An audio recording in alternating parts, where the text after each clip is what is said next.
어느덧 10월이 다가오네요. 저는 다른 계절보다 가을을 참 좋아합니다. 가을을 좋아하는 이유는 선선한 바람이 한몫하지만 가장 좋아하고 사랑하는 이유는 바로 저희 소중한 아이가 태어났기 때문이에요. 여러분들에게 출산 경험은 어떻게 기억되고 있으신가요? 저의 출산 경험은 경이로우면서도 어떻게 보면 참 슬프고 웃긴 일들이 많았습니다. 제가 사연을 쓰게 된 계기도 바로 저의 출산 이야기를 해드릴까 해서 이렇게 한 글자씩 적어 보내네요. 저는 내년이면 40대를 바라보는 평범한 엄마입니다. 저희 부부는 결혼한 지 시간이 많았는데도 불구하고 아이가 생기지 않아 많은 걱정과 고민을 한동안 했었어요. 물론 늦게 결혼한 탓도 있겠지만 둘 다 아무런 문제가 없다고는 하는데도 아이가 생기지 않아 늘 노심초사했죠. 원래 저는 지극히 비혼주의자였어요.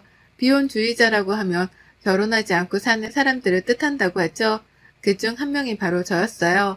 그럼 많은 분들이 저에게 물어봐요. 왜 결혼을 안 하려고 해? 라고요. 근데 딱히 이유는 없었던 것 같아요. 한 살 한 살 나이가 먹어가면 갈수록 내 사람이다, 결혼하고 싶다라는 느낌이 들지 않았고 혼자서도 너무 잘 살고 있기에 굳이 결혼을 해야 할까? 라는 생각이 더 강했던 것 같아요. 그러다 지금의 남편을 만나게 되었고 정말 인연이 있다고 할까요? 금세 사랑에 빠져 우리는 굉장히 급속도로 진전이 되어갔어요. 남편과도 사실 결혼을 준비하는 내내 굉장히 많은 것들이 달랐어요. 가장 달랐던 건 바로 종교 문제였죠.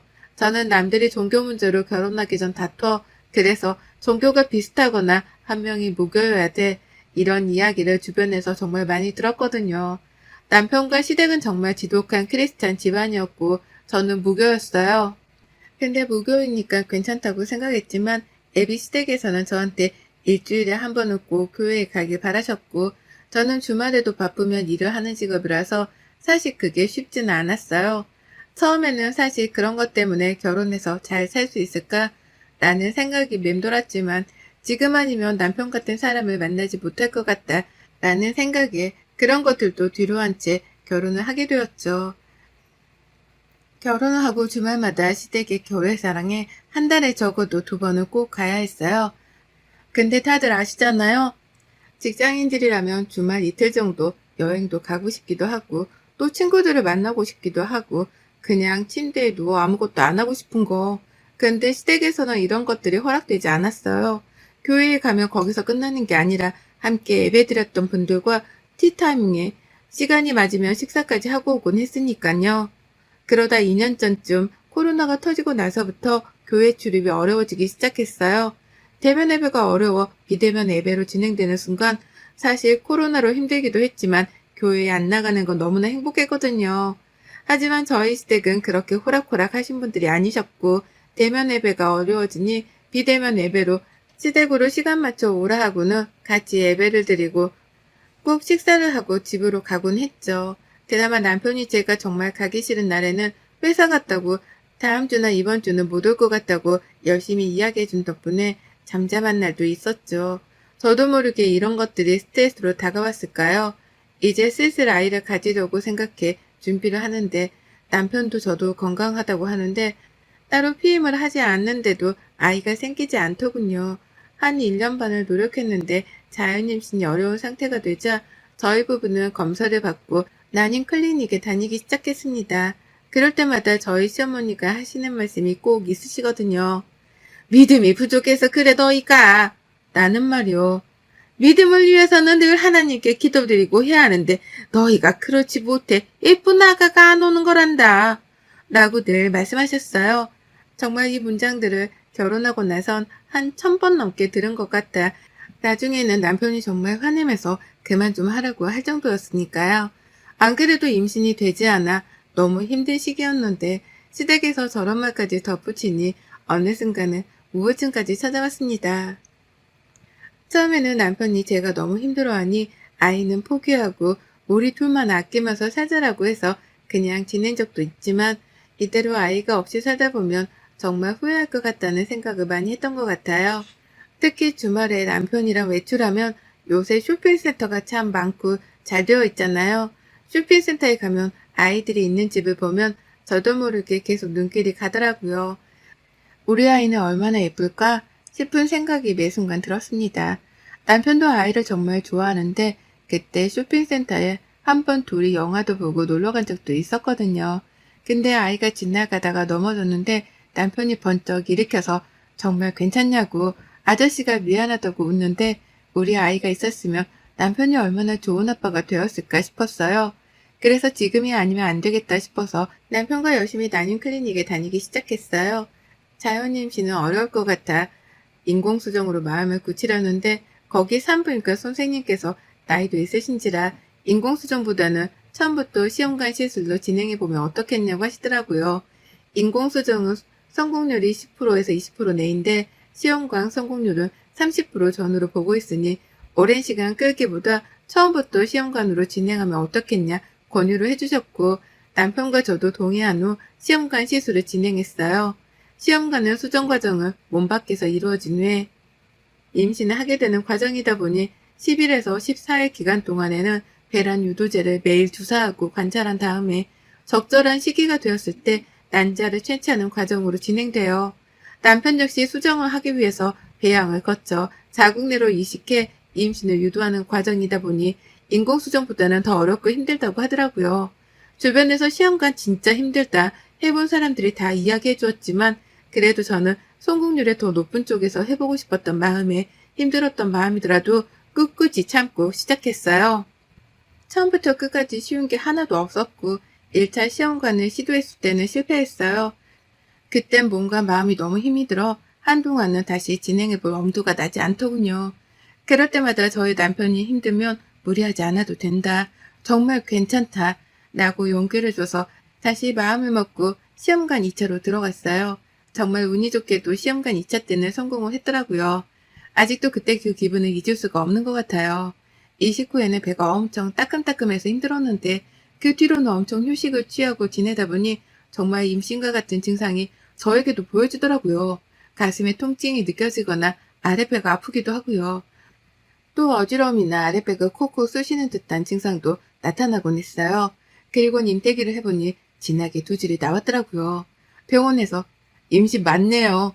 라고 했을 때 정말 남편과 저랑 병원 안에서 얼마나 울었는지 몰라요. 시댁도 저희 집에서도 너무나 좋아하셔서 지금까지 힘들었던 마음들이 싹 잊혀지더라고요. 그렇게 저는 정말 받고 싶었던 임산부 배지를 보건소에서 타는 날 정말 많이 행복했답니다. 그래도 몇 개월은 조심해야 한다기에 오래 다녔던 회사에 휴직계를 냈고 이제 온전히 아이만 생각하고 지내기로 했어요. 임신을 했으니 이제 시댁에서도 교회 가는 강요를 그만하겠지 싶었는데 사실 웬걸요. 어머님은 이럴수록 하나님의 믿음을 더 많이 받아야 건강하게 아이를 낳을 수 있다고 하시면서 대면 예배가 조금씩 시작되던 시점에 저한테 매일같이 기도를 드리러 교회 가자고 하시더군요. 처음에는 정말 내가 교회 다녀서 이렇게 아이를 내려주신 게 아닐까 싶기도 해서 체력이 다하는 한 많이 나갔어요. 근데 어머님의 요구는 정말 끝이 없었어요. 매일같이 전화하셔서 기도문을 외워주시기도 하고 임신하면 정말 졸음이 많이 오는데 자고 있으면 전화를 받을 때까지 하시는 분이었거든요. 근데 또 남편이 집에 있다고 생각하면 전화 안 하세요. 아이러니한 일이죠. 그거 말고도 시어머니의 스토리는 참 많은데 정말 한 번은 교회에서 하루 동안 봉사활동을 하고 자고 오는 일정이 있었어요. 그때는 아직 단체 모임이 힘들기 때문에 여러 명만 추수려 가는 일정이었는데 거기 안에 저랑 남편이 들어가 있는 거예요. 그래서 남편이 어머님께 아직 초기라 조심해야 하니 가기 어려울 것 같다. 엄마 아빠만 가셔라 라고 해도 너희 아이가 축복받기 위해서는 반드시 가야 한다고 계속 이야기를 하시는 거예요. 남편은 안 간다고 돌이 그러니 제가 싸울 것 같아 그냥 갔다 오자고 하고 그 길을 떠났어요. 가서 체력이 너무 좋아돼 방에 있으면 시어머니가 와서 인사하고 기도드리자고 부르시고 음식이 입에 안 맞아 남편이 나가서 뭐 좀 사온다고 하면 자기가 만들어주겠다고 하시지를 않나 정말 최악의 1박 2일이었던 것 같아요. 그렇게 지내다 보니 어영부영 10개월의 시간이 흘러갔습니다. 저는 자연분만을 하기를 꼭 원했고 병원에서도 자연분만을 해볼 수 있는 데까지 해보자고 말씀해 주시더라고요. 저는 그렇게 아이가 태어나는 날을 손꼽아 기다리고 있는데 갑자기 청소하던 도중에 배에서 통증이 나타나기 시작하더라고요. 이게 진통인가 싶어서 병원에 전화해보니 가진통인 것 같다. 혹시 진통이 정말 시작되면 간격이 일정하면 그때 병원에 오셔라 하더군요. 생각보다 진통이 너무 빨리 와서 출산 가방을 부랴부랴 싸고 병원에 갈 준비를 끝냈는데요. 진통의 간격이 점점 일정해져서 회사에 있는 남편에게 전화하니 지금 당장 오기가 힘든 상황이라 어머님께 부탁을 드렸다고 하더라고요. 그래서 어머님이 데리러 오셔서 그렇게 저는 입원을 하고 진통을 겪는데 어머님이 눈앞에 와 계신 거예요. 저는 집에 다시 가신 줄 알았거든요. 근데 성경책까지 들고 들어오셨더라고요. 지금 코로나 때문에 일반 사람들이 출입하기가 어려운데 들어오셔서 남편에게 물으니 여기 병원장님이 엄마랑 같은 교회 다니는 친한 분이라 특별히 허락하셨다고요. 이거 신고해야 하는 거 아닌가 싶었어요. 그래서 제가 어머님 여기 다른 산모들도 있으니 들어와 계시면 안 될 것 같아요. 라고 했더니 걱정 마라 아가야. 이 엄마가 기도하면 너 순산할 거야. 그리고 PCR 검사도 다 받고 들어왔으니 걱정하지 않아도 된단다. 여기 병원장님이 엄마랑 가장 친한 분이셔서 특별히 너의 출산을 옆에서 함께 해주실 수 있도록 허락해 주셨단다. 라고요. 진통하는 와중에도 어머님이 옆에서 성경책을 들고 기도문을 외우는 모습을 보니 처음에는 짜증도 났지만 어느 순간부터는 너무 아파서 그 기도문을 듣고 있으니 조금은 마음이 편해지더라고요.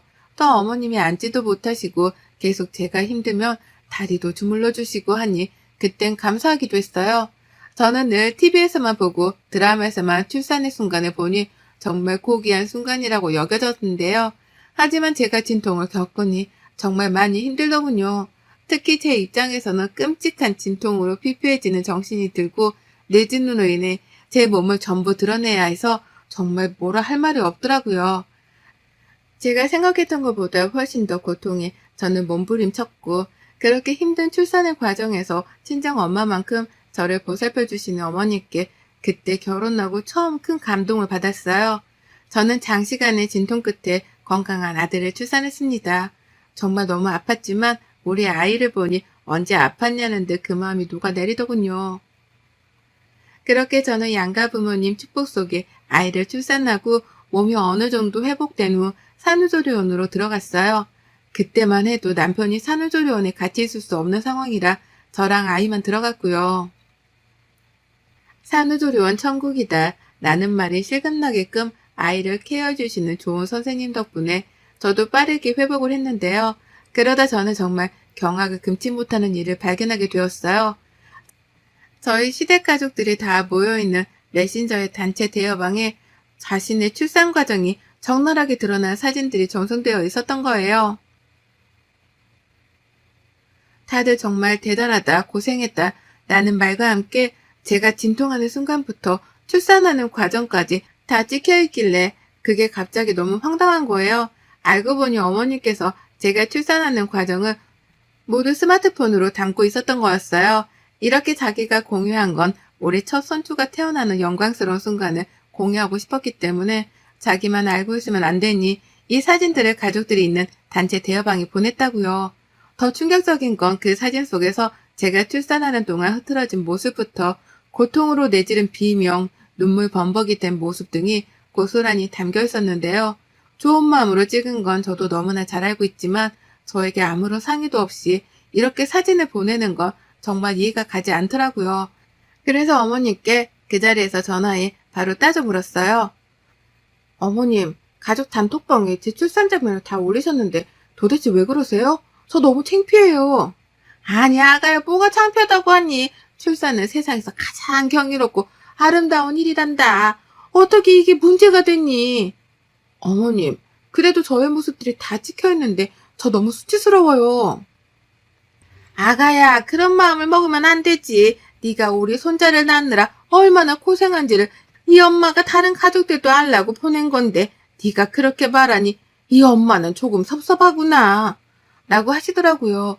이렇게 대화를 끝낸 후 어머님은 저에게 그래도 네가 마음이 그렇다면 미안하다고 사과를 하셨고 그렇게 이 이야기는 일단락되는가 했어요.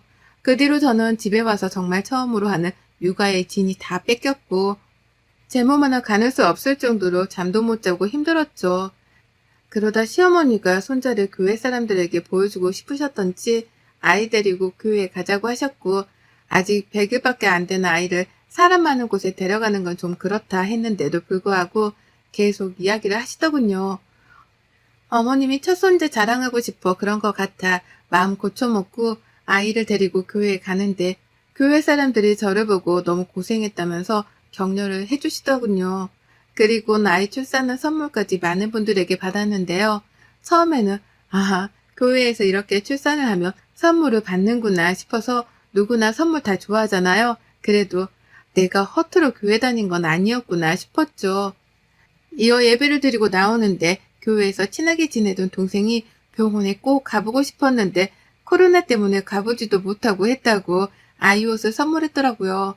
너무 고마워서 이 앞에서 커피라도 한 잔 마시자고 오랜만에 남편이 아이를 본다고 하길래 둘이 커피를 마시는데, 그 동생한테서 들은 이야기는 정말 상상할 수 없을 정도로 충격이었어요. 언니, 근데 언니 혹시 출산할 때 사진 같은 거 찍은 거 있어요? 사진? 거기서 출산할 때 간호사 선생님이 한두 장 아이랑 남편이랑 찍어주기는 했던 것 같아. 그거 말고 언니 뭐 진통하고 그럴 때요. 진통? 남편은 아마 안 찍었던 것 같은데 왜 그래? 이거를 언니한테 말해야 하나 말아야 하나 싶어서 고민했는데 그래도 언니는 알고 있어야 할 것 같아서요. 뭔데 그래? 우리 교회 사람들 단톡방이 있잖아요.